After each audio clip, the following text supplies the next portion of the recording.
আমাদের তো কোনো ছাত্রলীগ ভোটার হওয়ার কথা না। বাংলাদেশের নাগরিক যদি আমাদের ক্রাইটেরিয়া ফুলফিল করে তাতে তো ভোটার হতে তো অসুবিধা নেই। এমন তো না যে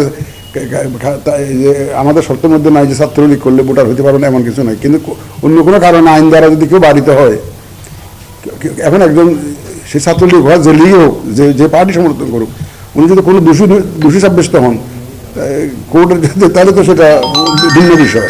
কিন্তু এমনি তো ধরেন বাংলাদেশের নাগরিক যারা 18 বছর বয়স, তাদের ওই যে মেন্টালি সাউন্ড আছে, তাদেরকে ভোটার করার তো বিধান আছে।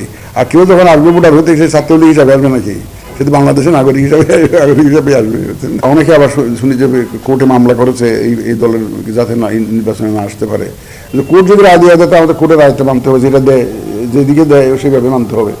কিন্তু আমাদের তরফ থেকে আমরা এই ব্যাপারে কোনো মন্তব্য করতে চাই না। আমরা মন্তব্য চাই না, it is premature for us. আমরা দেখি রাজনৈতিক বিতর্কটা কোথায় গিয়ে দাঁড়ায়।